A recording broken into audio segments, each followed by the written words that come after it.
Baik, selamat siang Bapak Ibu sekalian, juga para pengunjung yang sudah satu persatu memasuki ruang webinar Agung Sedayu Group.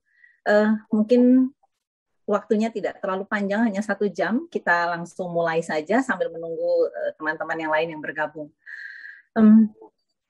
Sekali lagi terima kasih sudah bergabung di webinar Agung Sedayu Group yang tentunya dengan tema hari ini adalah menjadi seorang entrepreneur di era new normal.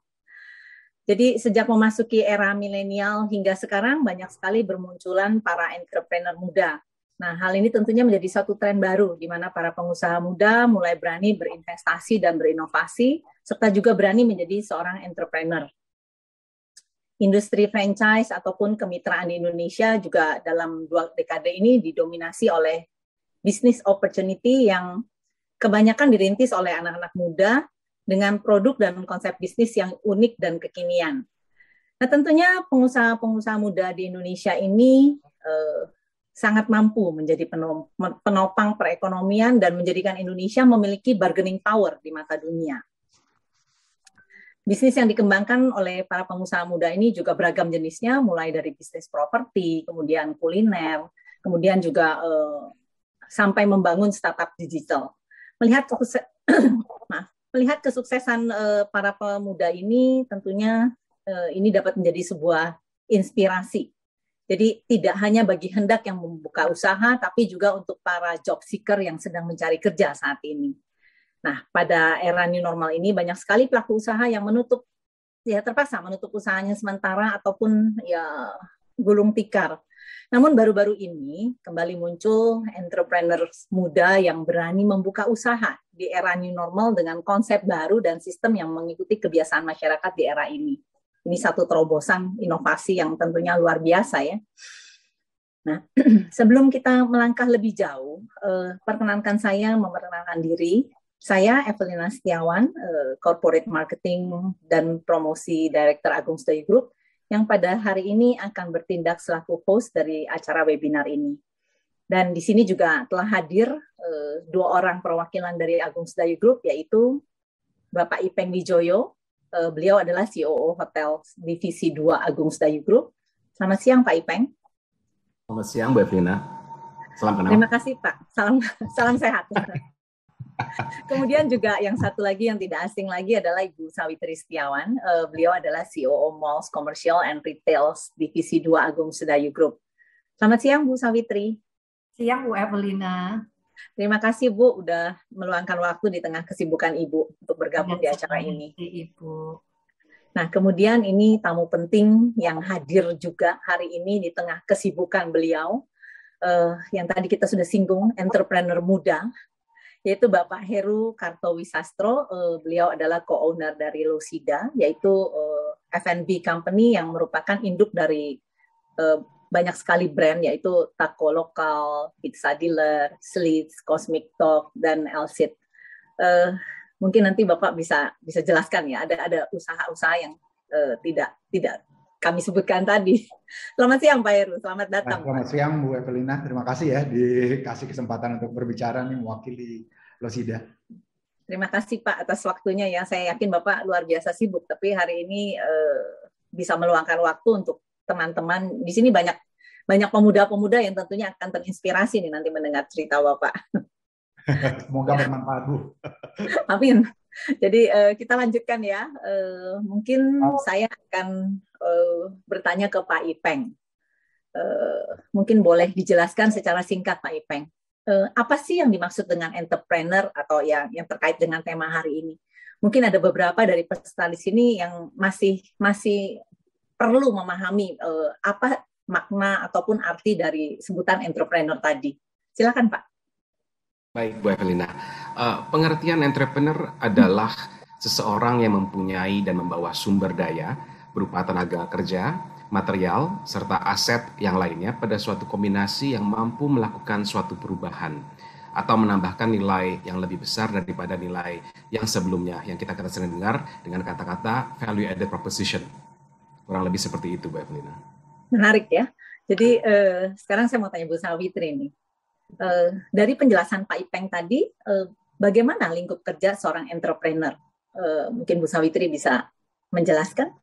Baik Ibu Evelina, ruang lingkup kerja entrepreneur itu sangat luas dan fleksibel. Akan tetapi diberatkan pada pencapaian target yang pastinya seorang entrepreneur harus mengorbankan waktu, tenaga, pikiran, dan uangnya dengan kadang-kadang mereka berani ngambil resiko yang cukup besar.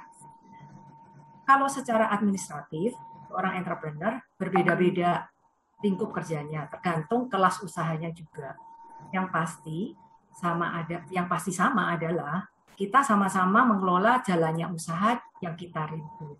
Begitu Ibu Evelyn. Baik. Jadi mungkin dengan singkatnya atau kata awamnya, mungkin entrepreneur ini adalah sebenarnya pelaku bisnis itu sendiri. Jadi kita suka sekali mendengar istilah itu bos gitu. Jadi entrepreneur adalah pemilik usaha yang mungkin yang dengan teman-teman bersama-sama membuka satu peluang usaha ya Bu ya, seperti itu ya. Baik, kemudian kita lanjut ke Pak Heru. Nah, Pak Heru kita kenal sebagai entrepreneur muda. Kalau boleh tahu nih Pak, apakah menjadi seorang entrepreneur merupakan impian ataupun passion pribadi Bapak atau hal yang memang ini dari turun-temurun dalam keluarga saya sudah punya tulang bisnis istilahnya, sudah punya tulang usaha. Nah, itu mungkin Pak Heru bisa jelaskan di sini Pak. Kalau dibilang dari passion, kayaknya kalau saya melakukan sesuatu 100% dari passion. Karena sebelum menjadi pengusaha di F&B, jadi pernah menjadi entrepreneurship di F&B, saya tuh selalu kerja sama orang justru. Saya selalu ada di industri kreatif, kayak tadi Ibu bilang saya nge-DJ. Saya dulu ya, sampai sekarang nge-DJ.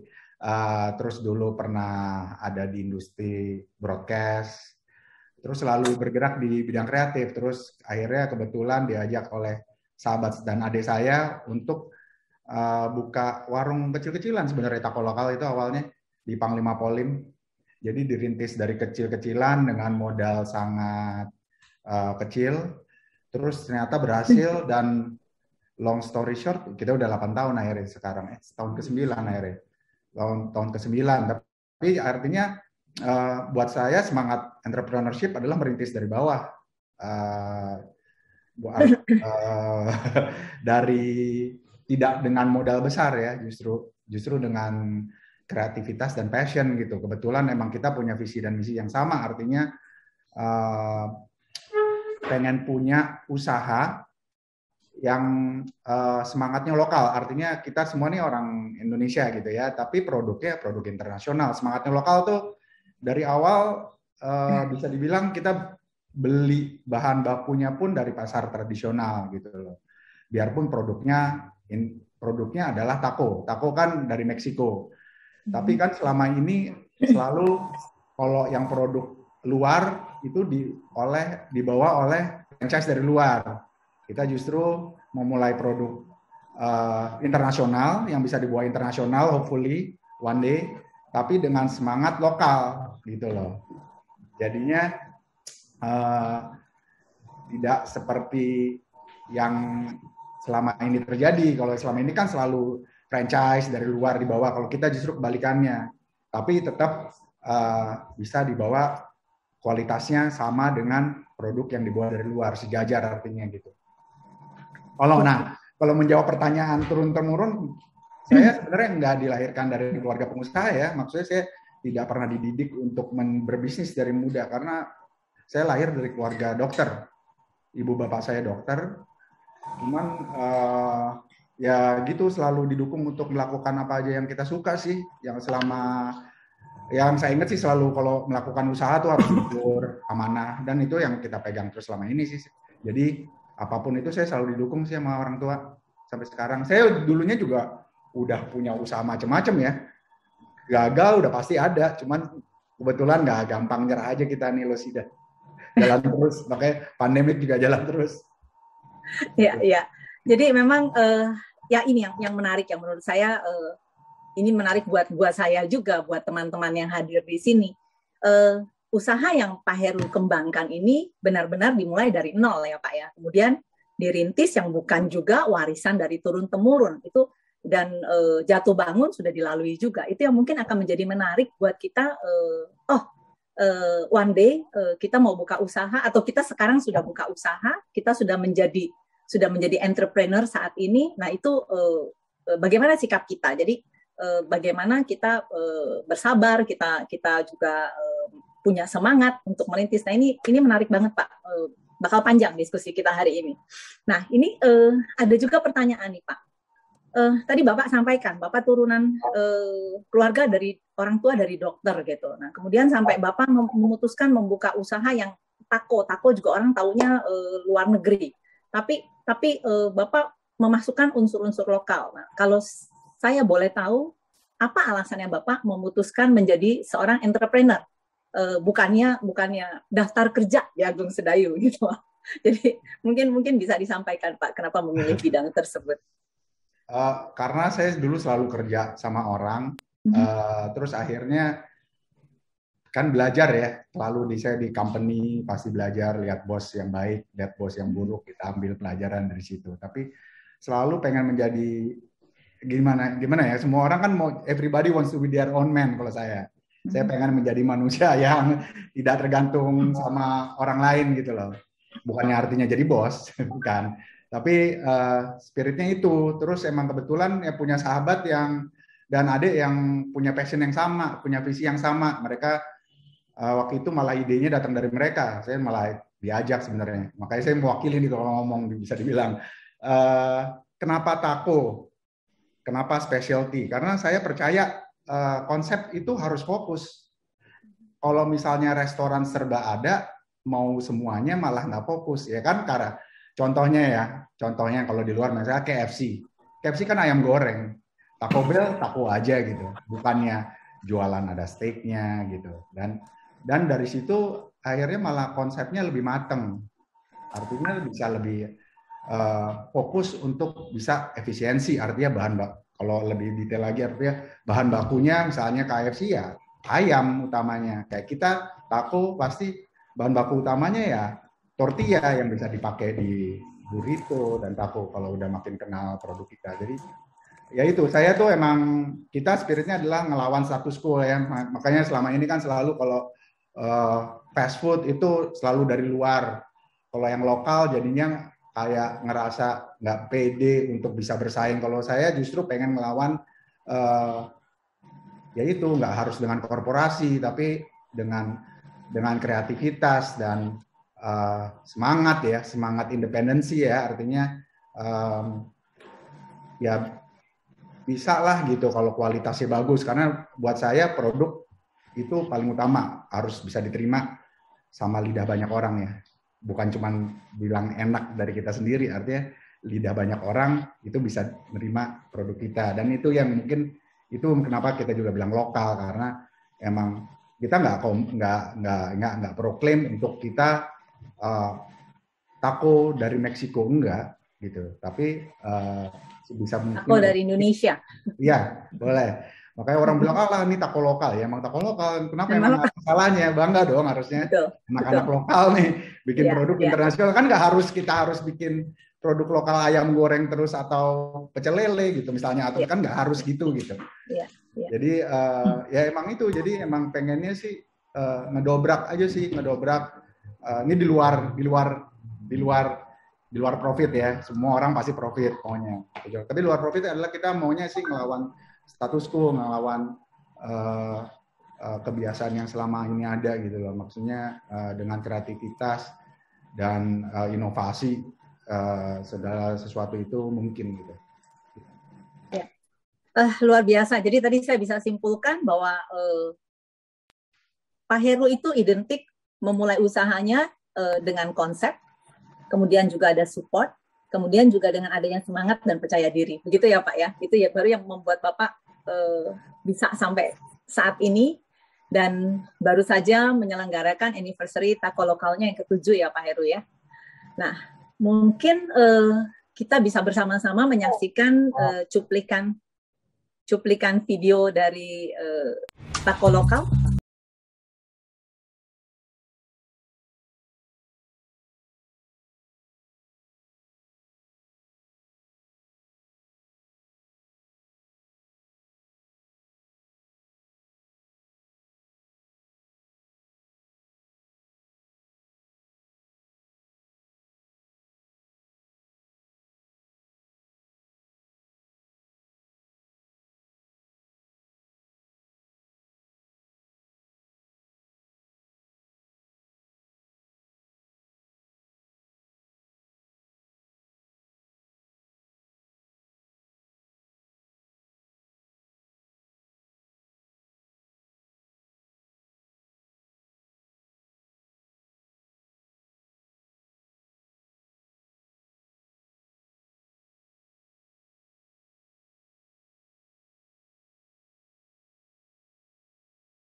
Langsung saya lagi diet tapi kayaknya batal itu lihat videonya Pak Heru.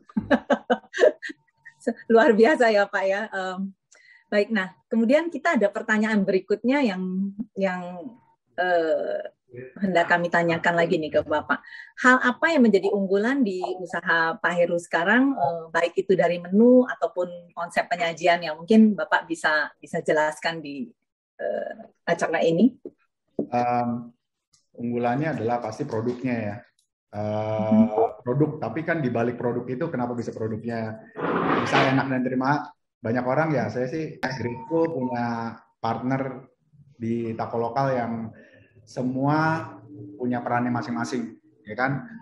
Produknya enak, branding juga penting. Kita juga punya identity yang kuat gitu loh, Tako Lokal. Jadi ya gitu bisa merefleksikan produknya dan personality dari owner-ownernya gitu. Jadi punya tim yang baik sih menurut saya, punya chemistry seperti tadi dilihat, kita juga dekat dengan staffnya gitu loh. Emang kita bukan perusahaan besar, jadi emang segala sesuatu terjun langsung. Jadi ya partner saya, chefnya juga, terus ada kayak istri saya dan adik ipar saya di bagian interior dan mereka operasional juga. Adik saya mengembangkan bisnis juga. Jadi chemistry penting. Jadi melahirkan produk yang baik gitu loh dari balik itu semua. Tapi nomor satu kalau ditanya produknya harus enak. Ya, ya. Oke. Mungkin Pak Heru ada foto-foto atau slide yang hendak ditampilkan di webinar ini, Pak, atau kita lanjut dengan bincang-bincang saja? Kalau slide-slide-nya ya, ini contoh promo ya. Kita tiap hari Selasa itu ada program-program, kita ada program-program khusus. Dan di hari Selasa ini udah menjadi suatu ritual ya, Taco Tuesday. Itu buy two get one. Dan Taco Tuesday ini umum, maksudnya di luar negeri itu juga sesuatu yang lazim ya, Taco Tuesday.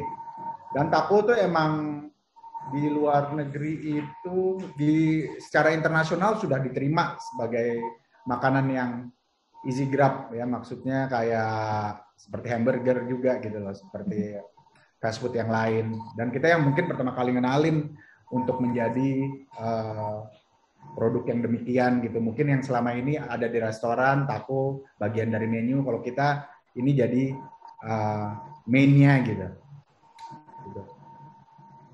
Dan ternyata syukur bisa diterima ya, karena emang makanannya nggak perlu duduk juga bisa, apalagi di era pandemik ini kan bisa sambil berdiri atau take away, tidak mengurangi kualitas dari experience makanannya gitu. Confirm, diet saya batal ini hari. Menarik sekali. Baik, saya lanjutkan lagi Pak Heru. Ini masih ada pertanyaan lagi. Adakah target atau tujuan tersendiri dengan menjadi seorang entrepreneur? Nah, ini gimana nih Pak? Oke. Kalau target pasti ada. Targetnya pasti pengen punya lebih banyak outlet ya. Punya banyak outlet, jangka pendeknya itu mungkin punya banyak outlet. Terus artinya dengan banyak outlet itu saya dan teman-teman harus bikin cara supaya simplifying menunya, sehingga bisa direplicate menjadi outlet-outlet kecil. Itu mungkin jangka pendek. Jadi bisa nanti di Taco Lokal Pick, Agung Sedayu buka lagi di mana, saya bisa ikutan, kita bisa ikutan, bisa di kota-kota lain. Tapi jadi arahnya mungkin ke situ. Dan mungkin jangka panjangnya bisa buka di luar negeri juga, gitu. Taco Lokal kita bisa bawa di luar negeri, karena kan emang kenapa produknya internasional dan namanya juga bukan nama yang Indonesia banget gitu. Jadi supaya bisa ini produk yang bisa diterima di mana-mana gitu. Luar biasa Pak. Jadi memang kita berjodoh Pak. Jadi Agung Sedayu memang sesuai dari visi misi dan arahan dari pimpinan. Tugas kami yang berada di lapangan, tugas Bu Savitri, Pak Ipeng ataupun saya sendiri juga, kami memang harus bekerja sama dengan pengusaha-pengusaha lokal. Jadi memang sudah waktunya kita maju dengan outsource yang ada. Jadi ya setuju sekali yang Bapak tadi bilang. Kenapa bisa sukses ya tentunya tidak terlepas dari kualitas yang baik. Jadi bukannya cuman asal sekedar taco, tapi taco yang mungkin memang sudah cocok dengan lidah orang Indonesia. Nah, kemudian juga dengan teamwork tadi, dan Bapak juga punya target untuk membuka outlet-outlet. Nah, tentunya ini juga alangkah baiknya bila bisa bekerja sama dengan grup-grup seperti Agung Sedayu Group dan mungkin grup-grup lain di luar. Dan ini juga kami yakin bisa menyerap banyak tenaga kerja yang jadi bukan Bapak juga ikut menyiapkan lapangan kerja, ikut berpartisipasi untuk negara dan bangsa. Bersama-sama yuk, ini saya punya peluang, saya punya lapangan kerja, kita bisa semakin maju Pak Heru. Ya, amin. Ya, amin. Kemudian saya lanjutkan lagi, luar biasa menarik pembicaraan hari ini. Memang setiap berbicara mengenai pengusaha lokal, pengusaha muda, kemudian outsource-nya dari Indonesia, itu buat kami Agung Sedayu itu adalah satu kayak gimana ya, kayak satu bensin gitu. Kita punya api, ini disiram bensin, aduh langsung meledak, senang banget. Ya, mungkin saya lanjutkan. Kita akan berbicara mengenai tantangan entrepreneur di era new normal. Nah, mungkin saya akan kembali ke Pak Ipeng. Dari banyaknya tenan Agung Sedayu Group, pasti banyak dari mereka yang merupakan entrepreneur muda yang seperti Pak Heru ini. Nah, kemudian Pak Ipeng, saya mau tanya nih, bagaimana sih meyakinkan mereka untuk bisa bergabung dengan Agung Sedayu Group? Mungkin Pak Ipeng bisa share ceritanya seperti apa, Pak? Ya, baik Bu Evelina. Jadi betul, kami meyakinkan mereka dengan memberikan informasi dari benefit-benefit yang akan didapat dalam jangka waktu pendek atau jangka panjang. Nah, karena juga sebelumnya sudah banyak sekali kawasan-kawasan serta area yang sudah Agung Sedayu dirikan dan sukses menjadi lokasi yang terkenal dan ramai untuk dikunjungi. Jadi sebenarnya tidak terlalu susah untuk meyakinkan mereka. Seeing is believing ya. Jadi biasanya mereka akan ada site survey, setelah itu mereka lihat, wah ini cocok sekali. Dan itu biasanya jiwa entrepreneurnya keluar, the right place, right time, langsung buka dan join. Seperti itu. Ya, tentunya ini nggak terlepas dari tangan dingin Pak Ipeng dan Bu Sawitri pada saat bersama menentukan lokasi dan juga jenis bisnis yang mau dikembangkan. Jadi, pertama. Jadi sudah yakin lokasi bagus, konsep bagus, yuk kita ajak entrepreneur muda lokal untuk bergabung. Seperti itu ya Pak ya? Betul sekali. Baik, kemudian pertanyaannya saya lanjutkan lagi. Seorang entrepreneur pastinya, nah ini ke Pak Heru nih, seorang entrepreneur pastinya memiliki tantangan baru menghadapi era new normal. Nah, tantangan atau hal apa nih yang dirasakan paling besar dalam menghadapi situasi seperti ini? Tantangan paling besar sih sebenarnya ya buka tutup itu nggak bisa dihindari ya, karena kita ikut peraturan dan ya empati juga untuk melakukan hal itulah ya, concern juga dengan pandemi ini. Dan yang kedua mungkin bisa bertahan tanpa dine-in, harus bisa bertahan, kita ada sales tanpa dine-in. Dan ini kebetulan kita makanan kita selain juga toko lokal, misalnya ada pizza dealer nanti yang akan buka di Peak juga, itu emang tidak perlu untuk duduk di meja. Artinya kita bilangnya sih easy grab ya, artinya gampang aja gitu loh, tinggal ambil, bisa take away, bisa delivery, dan itu yang harus kita persiapkan tuh adalah kesiapan untuk itu. Artinya tanpa dine-in kita masih bisa tetap jualan nih gitu, tanpa mengurangi kualitas gitu. Ya caranya adalah ya simplifying menu ya. Balik lagi saya gitu, karena kalau taco kan sebenarnya bahan utamanya adalah tortilla, bisa menjadi burrito, bisa menjadi taco. Jadi bahannya itu aja. Jadi bisa melakukan efisiensi. Dan yang kedua adalah punya central kitchen. Kita sekarang lagi bangun central kitchen. Artinya semua makanan bisa disiapkan di situ, nanti dikirim ke semua outlet sudah pre-ready. Ya. Jadi udah datang ke sana, udah kita bikin paket-paket, jadi tinggal udah pre-cook misalnya atau pre-ready, jadi di sana tinggal disajikan aja gitu loh. Maksudnya efisiensi penting sih emang untuk bisa bertahan ya. Dan saya harapkan semua juga memikirkan hal itu sih. Soalnya kalau yang namanya untuk bisa dine in terus menjadi daerah destinasi, kayaknya sampai akhir tahun masih susah. Makanya Urban Farm menurut saya ide yang sangat baik banget, bisa punya area outdoor. Sekarang soalnya outdoor itu menjadi pilihan banget. Kebetulan kita juga di selatan punya compound juga, itu semi outdoor sebagian besar. Jadi pilihan orang sekarang adalah semi outdoor. Bahkan nanti setelah era pandemi pastinya perilaku customer juga akan berubah, karena merasa lebih nyaman ya dengan berada di outdoor. Dan saya lihat yang dilakukan Agung Sedayu Group itu dengan Pancoran, dengan Urban Farm, dan yang Cove yang baru ini akan menjadi tujuan yang destinasi yang aman sih buat orang-orang datang, karena mall tuh menjadi pilihan terakhir kayaknya sekarang untuk orang ke mall. Saya sih kalau nggak penting banget kemarin nggak masuk mall ya. Ya, jadi memang yang seperti saya sampaikan tadi itu adalah kejelian dari tim Pak Ipeng dan Bu Sawitri untuk melihat peluang ini. Jadi dari sebelum pandemi memang Agung Sedayu Group banyak sekali mengembangkan lokasi-lokasi yang konsepnya al fresco dining ataupun lebih ke outdoor. Nah, jadi begitu pandemi ini terjadi, memang ya tidak ada yang siap, semua tidak ada yang siap. Tapi paling tidak solusi-solusinya menjadi tidak terlalu mustahil karena kita memiliki tempat-tempat yang banyak outdoor, kemudian juga di udara terbuka gitu, dan memang daerah pengembangan Agung Sedayu biasanya masih luas, jadi mudah ya untuk membuat outlet-outlet yang terbuka. Nah, tentunya saya gembira sekali mendengar penjelasan dari Pak Heru bagaimana menyikapi bisnis ataupun kungfu apa yang harus dikeluarkan dalam masa PPKM ini ya Pak ya. Yeah. Saya juga ada dengar tentang cloud kitchen. Nah, mungkin Pak Heru bisa jelaskan, bisa kita dikasih lihat foto-fotonya seperti apa gitu yang dengan konsep cloud kitchen Bapak. Oh, kalau cloud kitchen sih sebenarnya kita belum melakukan cloud kitchen ya, karena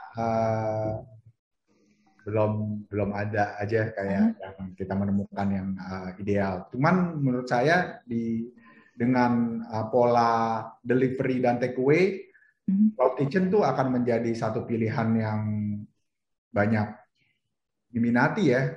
Paling tepat lah ya, salah satu yang paling tepat.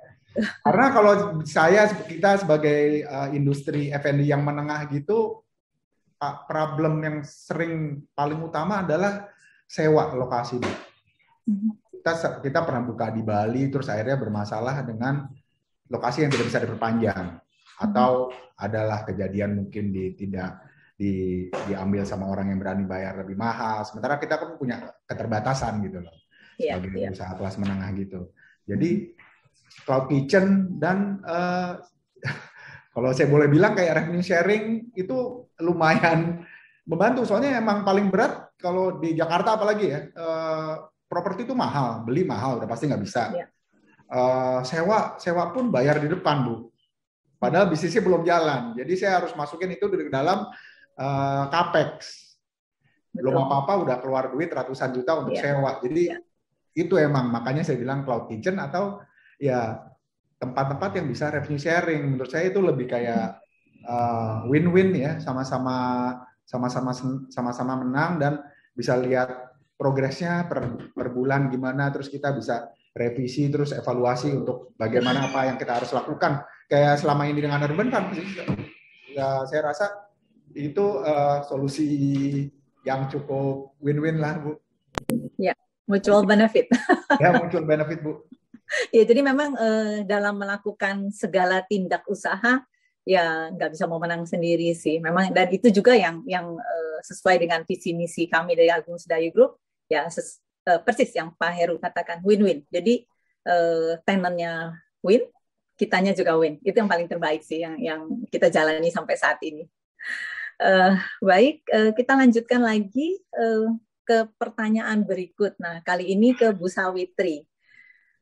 Apakah kawasan-kawasan baru yang diciptakan oleh Agung Sedayu Group ini merupakan kolaborasi dari para entrepreneur se-Indonesia nih, Bu Sawitri? Ini mungkin Ibu bisa sampaikan. Oke, baik Bu Evelyn. Ya, ada beberapa kolaborasi dengan para UKM. Namun, tidak hanya se-Indonesia, Bu. Melainkan, kami juga mengajak perusahaan lain yang berkecimpung di dunia bisnis di Indonesia maupun pengusaha asal Indonesia yang sudah berkecimpung di luar, kita ajak untuk kembali membuka usahanya di Indonesia dengan konsep internasional, Bu Evelyn. Wow, luar biasa, Bu. Jadi siapapun anak muda Indonesia, silakan buka usaha. Agung Sedayu Group akan mewadahi, gitu ya, Bu ya. Benar, Ibu. Kita open, ya. Siapapun asal, seperti tadi Pak Heru udah menjelaskan bahwa asal punya produknya memang enak, berkualitas, kita pasti welcome. Dan kita bisa revenue sharing juga seperti tadi yang udah diungkapkan oleh Pak Heru juga. Ya, apalagi kalau bisa menyerap lapangan pekerjaan baru ya Bu ya, tentu Agung Sedayu Group sangat welcome ya. Betul Ibu. Ya, terima kasih Bu. Nah, kemudian saya masih mau bertanya ke Pak Ipeng mengenai program Agung Sedayu Group untuk jangka panjangnya. Saat ini kan Agung Sedayu Group khususnya di area PIK 2 menjadi properti yang jujur dikatakan ini paling dicari dan diminati. Nah, khususnya juga bagi para pengusaha-pengusaha muda untuk memulai bisnisnya. Mungkin juga seperti yang tadi Bu Sawitri sudah sampaikan, selama konsepnya menarik, itu membuka banyak lapangan pekerjaan, mensupport ekonomi Indonesia. Nah, ini kita welcome. Nah, jadi untuk pengusaha-pengusaha muda, silakan datang bergabung bersama Agung Sedayu Group. Nah, kalau saya boleh tahu, hal apa saja sih yang menjadi nilai plus dari area yang Bapak kembangkan saat ini, Pak Ipeng? Oke, betul sekali Bu. PIK 2 ini menjadi kawasan, sekali lagi saya bilang kawasan karena arealnya sangat luas ya, ratusan ribuan hektar yang paling diminati karena banyak sekali fasilitas-fasilitas serta kelebihannya dibandingin tempat-tempat lain. Dalam penyediaan fasilitas yang menarik dan sangat dinanti-nanti masyarakat ini, saya coba jelaskan ke dalam 3 tahap. Yang pertama adalah fasilitas-fasilitas yang sudah dapat kita nikmati, berupa Jala Sena, seluas pulau reklamasi, ya, pantai reklamasi, lalu juga ada pantai Pasir Putih, lalu area kuliner, dan masih banyak lagi. Lalu tahap kedua adalah fasilitas yang masih dalam tahap pembangunan dan penyelesaian. Itu ada beberapa. Dan tahap terakhir adalah fasilitas jangka yang lebih panjang yang masih dalam tahap perencanaan dan perancangan. Nah, mungkin untuk lebih jelasnya dan detailnya kita bisa saksikan video berikut ini. Halo pemirsa, kali ini kita akan kupas habis fasilitas dan kelebihan apa saja yang ada di PIK 2 dan sekitarnya. Mari kita mulai dari yang pertama. Fasilitas yang sudah bisa dinikmati saat ini adalah 1. Jala Sena yang merupakan jogging and bicycle track mengelilingi kawasan Pantai Maju Golf Island. 2. Pantai Pasir Putih PIK 2 yang menghadirkan hamparan pasir putih sepanjang kurang lebih 4 km dan saat ini dilengkapi oleh Beach Food Street. 3. Greenbelt seluas kurang lebih 60 hektar di tengah CBD. 4. Pusat sepeda. 5. Sedayu Indo Golf, lapangan golf 18 holes karya Jack Nicklaus. 6. Wisata alam mangrove, hutan bakau seluas hampir 100 hektar. 7. Beberapa destinasi kuliner yang populer antara lain Pancoran Peak, kawasan kuliner dengan desain yang khas negeri tirai bambu yang saat ini sangat populer sebagai destinasi kuliner. Urban Farm Peak, destinasi kuliner dan hangout yang sangat populer di kalangan anak muda. Restoran seafood terkenal yaitu Sentosa Seafood juga turut memanjakan lidah pecinta kuliner di PIK. Holy Wings, bar and lounge yang juga sangat populer. Food Street 1 dan 2, kawasan kuliner kaki 5 yang ditata rapi dengan cita rasa tinggi. 8. Selain kuliner, juga tersedia beberapa pusat untuk kebutuhan sehari-hari, antara lain Ken Chicks Supermarket, Indomaret Drive-Thru.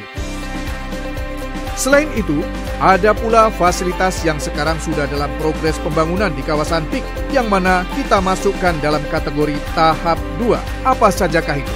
Mari kita dengarkan bersama berikut ini. 1. Financial District dan Menara Syariah PIK 2. 2. Mercusuar atau Lighthouse. 3. Fasilitas-fasilitas kuliner atau food and beverage baru tengah dibangun untuk segera dapat dinikmati oleh warga Jakarta. Antara lain, Pancoran Peak Extension. Mengingat suksesnya Pancoran Peak, maka diputuskan untuk memperluas area kuliner tematik ini dengan membawa lebih banyak lagi tenan-tenan baru serta upgrade desain. Batavia Cove berupa kios-kios di promenade tepi pantai. Pinisi at Batavia, restoran di atas kapal yang mengapung di antara pantai kita dan Pantai Maju, juga direncanakan akan beroperasi pada kuartal ketiga tahun ini. Di sini, Anda bisa menikmati sunset sembari bersantap di atas kapal tradisional khas Indonesia. Restoran Padang ternama Pagi Sore juga akan segera buka di Golf Island. ada juga fasilitas-fasilitas yang sedang dalam tahap perencanaan dan desain. Akan ada apa saja di kawasan Peak di masa akan datang atau fasilitas tahap ketiga? 1. Sedayu Watertown Mall, merupakan mall lifestyle terbesar. 2. Peak 2 Center Point, Leisure and Entertainment Hub, kawasan seluas kurang lebih 100 hektar dengan 15 pusat fasilitas di dalamnya. 3. Mata Elang International Stadium dengan concert hall yang bisa menampung lebih dari 45.000 pax penonton. 4. Peak 2 merupakan waterfront city development, dilengkapi dengan jetty dan marina yang bertaraf internasional. 5. Orange Grove at Greenbelt Peak 2. 6. Town Hub Peak 2 yang merupakan kombinasi antara mall, supermarket, pasar bersih dengan sport club. 7. Tempat ibadah seperti Masjid Raya Peak 2. 8. Kehadiran hotel-hotel antara lain Indigo Hotel, The Langham Hotel, Oakwood Hotel, dan beberapa brand lainnya. 9. Institusi pendidikan ternama. 10. Fasilitas kesehatan bertaraf internasional, yakni ada Rumah Sakit Islam Nahdlatul Ulama. 11. Area menyerupai Maldives, di mana akan hadir villa-villa cantik di atas air. 12. Long Island, hunian premium dengan konsep villa dikelilingi view laut dan sungai. Didesain menjadi hunian paling eksklusif di Peak 2 dan menjadi mahkota kawasan. 13. Design District, kawasan one-stop shopping interior and furniture seluas kurang lebih 8 hektar. 14. Pusat showroom mobil dan aksesoris terbesar di atas lahan seluas kurang lebih 4 hektar. 15. Kawasan semacam People's Park Singapore yang juga dilengkapi oleh floating market. 16. Beach Club. 17. River Safari at Tahang adalah sport and leisure water activity. 18. Golf course 27 holes dengan sea view yang menakjubkan. 19. Kawasan Eco Park dan danau seluas 57 hektar. 20. The Club, clubhouse terbesar dan terlengkap di Peak 2 di kawasan Gulf Island dan Ebony Island. Sedang didesain beberapa fasilitas menarik antara lain. 1. Batavia Peak, kawasan entertainment tepi laut terbaik yang didesain oleh Legacy, konsultan ternama dari Amerika. 2. Kawasan Sunset Beach, tempat deretan kafe-kafe terbaik berada. 3. Indigo Promenade, kawasan leisure di tepi pantai, dilengkapi restoran-restoran terbaik, serta Sunset Pier dengan view mangrove dan sunset. 4. By the Sea, yang merupakan fasilitas pusat butik. 5. Central Market, pusat bahan-bahan segar dengan desain gedung yang modern. 6. Rodeo Drive. 7. Retail and Riverwalk, direncanakan sebagai kawasan pusat sport and entertainment seperti Decathlon Sport Area, bowling, toko kebutuhan olahraga, food and beverage, dan lain sebagainya. Pemirsa, kapan lagi Anda bisa tinggal, bekerja, dan berkarya di kota dengan super fasilitas seperti di Peak 2? Nah, sekaranglah saatnya. Jangan tunggu lagi. Untuk informasi lebih lanjut, hubungi marketing representatif kami di 021 588 8000 atau www.peak2.com. Ini kayaknya versi singkatnya ya Pak Ipeng ya. Jadi ya, betul. Jadi bisa dibayangkan kalau sebenarnya selengkap apa tadi, ini udah versinya sudah dipersingkat aja karena memang waktu kita terbatas sekali, hanya 1 jam webinar ini. Nah, luar biasa Pak Ipeng. Jadi fasilitas-fasilitas yang sedang dan akan dikerjakan ini tentunya akan menggandeng para entrepreneur muda ya Pak Ipeng ya. Mudah-mudahan Bu.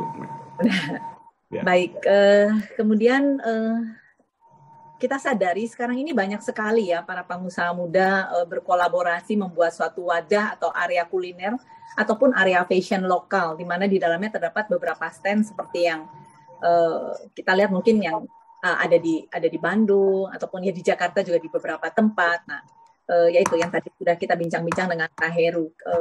Cenderungnya sekarang orang lebih menyukai suasana yang disesuaikan dengan situasi saat ini yang tentunya fresh air, kemudian tidak dalam satu ruangan besar tertutup. Nah, pertanyaannya apakah nantinya di kawasan baru tersebut akan dibuat desain-desain yang menyerupai itu ataupun yang ada terobosan-terobosan baru untuk menyikapinya, Pak Ipeng? Oke, mungkin Maaf, mungkin ke Bu Sawitri ya Bu ya. Ya, nggak apa-apa Ibu.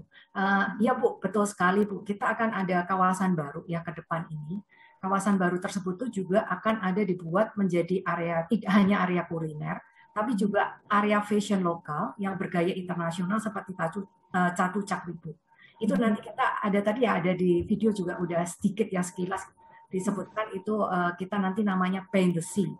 Yang mana ini bertujuan untuk mendukung brand-brand lokal maupun lokal desainer yang punya kualitas untuk lebih dikenal di kawasan nasional, gitu Bu. Dan tantangan desainnya pun itu kita nggak bikin tertutup, kita bikin area outdoor juga Bu. Oke. Lagi-lagi ya ini bentuk support Agung Sedayu Group untuk pengusaha muda lokal ya Bu ya. Betul Ibu. Ya, ya. Kemudian kalau kita lihat sekarang banyak sekali entrepreneur muda, kemudian juga berbakat. Nah, ini juga merupakan satu peluang ya bagi para pekerja untuk oh ini ada lapangan pekerjaan baru nih. Jadi mungkin Pak Ipeng bisa menanggapi seperti apa nih nantinya ke depannya, Pak? Betul sekali Bu, ini adalah salah satu fenomenal yang cukup luar biasa dan sangat kekinian ya secara tren, dan juga membawa dampak yang sangat positif bagi perekonomian bangsa. Nah, saya senang sekali nih zaman-zaman sekarang seperti ini banyak anak-anak muda yang sangat tergerak untuk menjadi entrepreneur. Nah, anak muda yang berbisnis akan menjadi sangat produktif pada satu saat, dan ini juga bisa menjadi cikal bakal aset bangsa ke depannya Bu. Luar biasa ya Pak ya. Jadi dalam webinar kita beberapa waktu lalu kita sempat bincang-bincang dengan departemen yang membawahi UMKM Koperasi, ya. Betul. Koperasi ya. Itu juga banyak sekali benefit-benefit yang disiapkan pemerintah untuk mensupport anak-anak muda dalam membuka usaha barunya ya Pak Ipeng ya. Betul Bu, ya. Ya luar biasa. Nah, baik kita waktunya sudah tidak terlalu banyak lagi, tinggal sekitar 10 menit. Kita lanjutkan, tapi jangan kemana-mana karena nanti di sesi terakhir itu akan ada sedikit cenderamata berupa ya nanti kita sampaikan. Kita bicarakan dulu pertanyaan-pertanyaan ini, kita selesaikan baru kita bicara yang menyenangkan tadi. Jadi pertanyaannya lagi, apa harapan dari para entrepreneur muda ini di era new normal ini? Mungkin Pak Heru bisa mewakili untuk menyampaikan harapannya.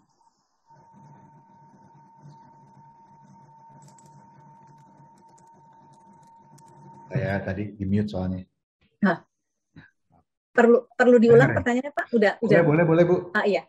Jadi pertanyaannya, apa harapan dari para entrepreneur di era new normal ini? Nah, mungkin Pak Heru bisa mewakili teman-teman pengusaha-pengusaha muda. Apa sih ini harapannya ke depannya seperti apa? Ya, paling utama sih kita semua bisa bertahan ya di era pandemik ini. Untuk kembali normal seperti pre-pandemic mungkin sulit. Jadi emang harus bisa melakukan inovasi dan mutar otak gimana supaya bisa bertahan ya, itu yang kita selama ini lakukan ya dengan berbagai cara ya, artinya seperti saya bilang tadi, artinya next-nya adalah mungkin cloud kitchen tuh artinya punya beberapa gerai cloud kitchen, artinya cuma melayani take out dan delivery tanpa harus ada dine in di dalamnya, dan ya mempertimbangkan untuk mempunyai outlet yang berada di kawasan outdoor dan melakukan kerjasama dengan pemilik properti untuk tidak membayar sewa mahal, tapi mungkin seperti revenue sharing. Itu mungkin di dua belah pihak ya, antara pengusaha propertinya dan kami sebagai pengusaha F&B-nya ke depannya. Soalnya kita emang nggak tahu sampai kapan, tapi yang pasti harus bisa bertahan ini loh. Yang paling pertama sih ya bisa bertahan, bisa melalui semua ini dengan baik gitu. Baik, jadi saya suka sekali istilah Pak Heru tadi yang sebenarnya di Agung Sedayu Group suka kita pakai kata-kata ini yang istilah cuma satu, kita putar otak. Nah, itu yang benar ya Pak Ipeng Bu Sawitri ya. Betul sekali, Benar banget. 100%. Makanya tadi saya langsung senyum-senyum, aduh persis banget ini. Kita juga di Agung Sedayu Group selalu dituntut untuk putar otak. Bagaimana menyikapi semua permasalahan. Ya, baik. Mungkin sebelum kita tutup dan masuk ke acara terakhir untuk sesi tanya jawab, mungkin masih ada foto-foto ataupun video ataupun slide presentation yang disampaikan oleh Pak Heru. Oh ya, mungkin ini bukan tentang tak lokal, tapi produk kami yang lain dari Lucida, yaitu Pizza Dealer dan Cosmic Dog yang akan buka di tempat baru di PIK, yaitu di Cove. Itu nih Pizza Dealer adalah New York Slice Pizza. Jadi kita sebenarnya inspirasinya adalah seperti pizza di New York yang disajikan secara slice. Dan Cosmic Dog pun demikian. Jadi hotdog yang simple, tidak fancy, dan ya kayak ya itu seperti itu Bu, dibikinnya seperti hotdog stall di New York juga, inspirasinya dari itu, sehingga tidak perlu duduk lagi sama semuanya, kita semuanya sama, inovasinya selalu gitu, dibilangnya kita gampangnya easy grab gitu, jadi bisa datang, ambil, terus makan dimanapun jadi gitu, dan itu saya rasa yang cocok di situasi sekarang dan bikin kita bisa bertahan karena kita emang tidak mengandalkan orang untuk dine in. Ya. Jadi memang betul di New York, mungkin juga di Hong Kong atau beberapa negara maju lah itu sudah umum sekali ya. Cuman take away gitu dan stall-stallnya juga nggak usah terlalu besar ya Pak ya. Tapi yang penting ya itu kualitasnya. Ya kualitas. Kalau saya sih selalu percaya produknya dulu deh nomor satu. Betul. Setuju sekali Pak. Jadi terima kasih Pak Heru. Sekarang ke pertanyaan terakhir ke Pak Ipeng sebagai wakil dari Agung Sedayu Group, apa sih yang diharapkan dengan banyaknya para entrepreneur muda yang saat ini banyak sekali bermunculan? Ini mungkin ada harapan ataupun sesuatu yang hendak disampaikan Pak Ipeng. Bu Evelina, mungkin segitu banyaknya harapan kepada entrepreneur muda ini, tapi yang pasti kami berharap kita semua dapat saling bergotong royong, bahu-membahu untuk bertahan dan bangkit di masa-masa sulit ini ya, sebagai bentuk nasionalisme dan tentunya juga rasa cinta terhadap tanah air kita Indonesia. Setuju, luar biasa. Itu harapan kita bersama ya Pak ya. Jadi mau entrepreneur muda ataupun yang sudah lebih tua ataupun yang sudah tua sekali, kita memang berharap kita bisa bertahan, kita bisa putar otak, kita bisa kungfu untuk menyelesaikan menghadapi semua masalah yang rasanya bukan di Indonesia saja, di seluruh dunia ya sedang menghadapi pandemi ini. Baik, untuk singkatnya kita tinggal 6 menit, kita cepat saja masuk ke sesi tanya jawab. Nanti kami ada hadiah untuk 2 orang berupa voucher Sunday brunch di Haris Puri Mansion. Nah, 1 orang pemenang ini akan mendapat 2 voucher, jadi untuk berdua. Jadi total ada 4 orang yang bisa menikmati Sunday brunch di Haris Puri Mansion. Nah, ini pertanyaannya sudah masuk, ada beberapa pertanyaan, tapi kami pilih 2. Ini pertanyaannya dari Ardi, Pak Ardi. Benar ini ya, jadi setuju kepada para narasumber, analoginya entrepreneur itu adalah seseorang atau badan yang bisa membuka lapangan pekerjaan, kemudian memasuki era new normal, semua orang termasuk saya sendiri mulai beradaptasi dengan cara hidup yang baru, new normal. Begitupun di dunia bisnis. Lalu dengan menjadi entrepreneur pada era new normal ini, apakah memungkinkan? Apa saja fondasi yang harus ada untuk menjadi entrepreneurship itu? Bagaimana agar bisnis dan usaha bisa berjalan dan berkembang? Atas pencerahannya kami ucapkan terima kasih. Nah, mungkin Pak Heru bisa bantu jawab Pak? Atau setelah itu dilanjutkan Pak Ipeng, Bu Sawitri, mungkin silakan sampaikan pandangan-pandangannya. Kalau dari saya mungkin ya pertama kalau mau punya brand itu nomor satunya emang produknya gitu ya. Jadi pastikan produknya itu bukan cuma enak, rasa enak cuman dari teman-teman, tapi emang bisa diterima gitu, diterima sama halayak banyak, artinya emang bisa diterima sama market. Dan punya brand yang kuat, brand identity yang kuat, artinya itu soalnya mewakilkan produknya dan mewakilkan perusahaan di belakangnya juga gitu Bu. Jadi orang bisa relate ke situ. Kalau belakangan ini saya menyadari bahwa kolaborasi itu penting. Kita melibatkan banyak orang dan kita didukung sama komunitas. Kita nggak mungkin berdiri sendiri gitu. Jadi saya kalau untuk urusan brand kita punya kerjasama dengan teman lagi namanya Studio nih, kayaknya Pizza Dealer, makanya kan brandnya sangat kuat kan, sangat in your face dan sangat vibrant gitu. Kalau secara tim di perusahaan itu harus punya tim yang kuat, artinya punya porsi masing-masing. Jadi ya kebetulan saya sih grateful untuk punya tim yang kuat ya, artinya ada yang di bagian dapur, ada yang di bagian desain, ada di bagian mana gitu. Jadi ya kebetulan begitu jalannya gitu loh. Jadi bisa seperti itu. Dan yang paling penting ke depannya gimana caranya supaya sustainable. Saya soalnya banyak banget melihat orang booming di 2 tahun pertama, habis itu di tahun ketiga, keempat nggak jalan gitu loh. Karena mungkin nggak fokus. Makanya kita tuh memilih untuk specialty gitu loh. Semua produk kita specialty. Kalau taco ya makanan Meksikonya pun yang terbatas. Kita nggak sampai ke makanan Meksiko yang butuh piring gitu, seperti kayak Tex-Mex atau seperti enchiladas, fajitas, kita nggak nyampe ke situ. Kita tetap maunya fast food ya, biarpun dibikin dulu nggak langsung jadi, itu gourmet juga tetap. Terus kayak Pizza Dealer ya jualan pizza, kita nggak jualan yang lain-lain, nggak tiba-tiba ada nasi goreng gitu loh. Jadi fokus tuh penting, jadi konsepnya matang di situ. Kalau menurut saya sih itu sih, fokus di produk itu, jadi jangan kepikiran untuk satu usaha untuk semua makanan gitu. Kalau saya sih ngelihat yang bisa bertahan itu, saya ngelihat di teman-teman juga banyak itu, soalnya kayak burger juga yang sukses seperti itu, diner gitu misalnya kayak begitu juga gitu, punya konsep yang jelas gitu. Ya keterbatasannya kan sekarang bisa diatasi dengan saya sendiri terakhir ke luar negeri untuk ke Amerika kali udah lama banget gitu, tapi sekarang kan bisa lihat YouTube, bisa referensi, inspirasi bisa dari mana aja gitu loh. Jadi ya hal itu penting sih untuk didalamin gitu untuk sebelum memulai usaha.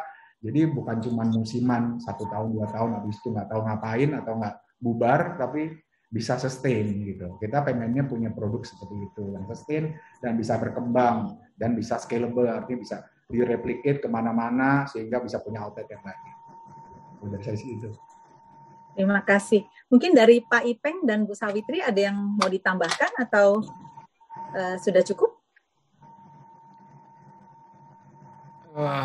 Ya mungkin kalau mau ditambahkan sedikit ya dengan Mas Ardi tadi pertanyaannya dengan new normal, sebenarnya ya Pak Heru udah sangat menjelaskan ya, dalam new normal 1, 2 atau apapun selalu lahir opportunity. Kuncinya adalah mencari opportunity tersebut. Right time, right place, dan right concept ya untuk menjadi successful. Itu aja Bu Evelyn. Oke, terima kasih. Bu Sawitri? Ya, atau saya lihat sekarang kuncinya ya Bu, untuk menjadi sukses dalam kondisi seperti ini, kita harus tetap semangat, positif, dan tadi selalu cari jalan keluar. Seperti tadi yang saya senang sekali Pak Heru ya benar-benar memikirkan gimana ngurangi menunya, kemudian spesifik sekali yang bisa grab and go. Itu mereka benar-benar berusaha cari jalan keluarnya gitu Bu. Jadi intinya mari kita semangat. Saya yakin tetap ada peluang walaupun kondisinya saat ini kurang bisa mendukung ya Ibu. Gitu. Oke, baik, terima kasih. Mungkin kita ke pertanyaan kedua. Ternyata ini juga spesifik ke Pak Heru nih, Bapak pakarnya Pak. Jadi pertanyaan dari Bu Evi Rumondang. Selamat siang, mau tanya ke Pak Heru, apakah bagaimana Bapak menemukan ide bisnis untuk promosi bisnis Bapak, apa saja yang Bapak lakukan? Apa ada ide promosi out of the box yang Bapak lakukan?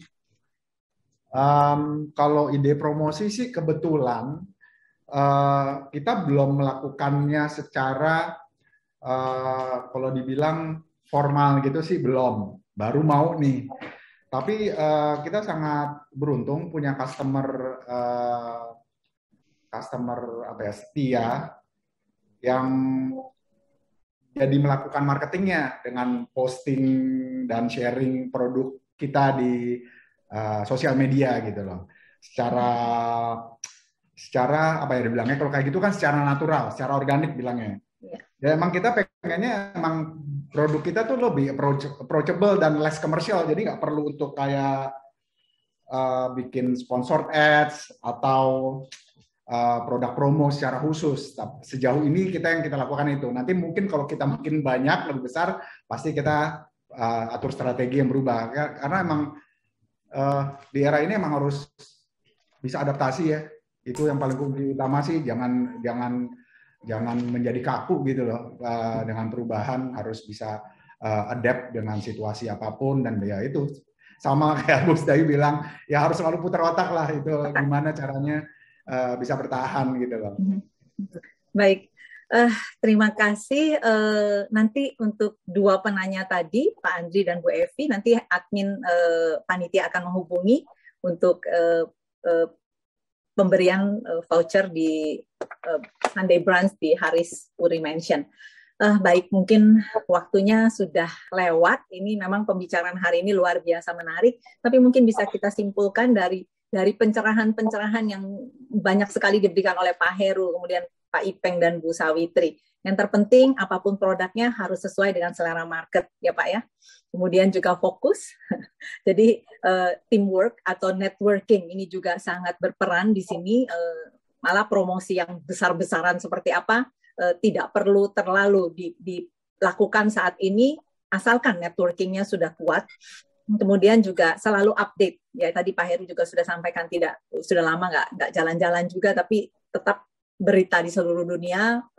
Bapak tetap dapat bagaimana supaya F&B bisa terus berkembang dalam situasi yang seperti ini. Dan kemudian juga tadi setuju dengan Pak Ipeng katakan harus jeli melihat opportunity apapun situasinya. Bu Sawitri juga menambahkan harus tetap semangat. Juga Pak Heru katakan bertahan, bagaimana bertahan dan kemudian juga berkembang. Bu Sawitri juga bilang pasti ada jalan keluar. Nah, ini adalah satu hal poin penting dalam pembicaraan hari ini.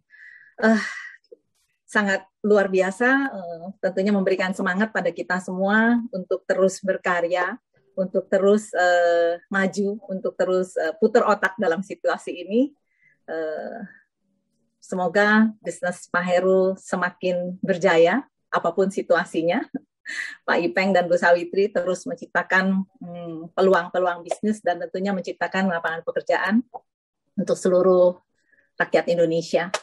Ya, kembali terima kasih atas nama Agung Sedayu Group, juga ke para peserta, Bapak Ibu yang sudah hadir. Semoga webinar ini bisa membawa manfaat untuk kita semua. Terima kasih, sampai ketemu. Terima kasih. Sampai ketemu bulan depan ya. Terima kasih Pak. Selalu. Terima kasih.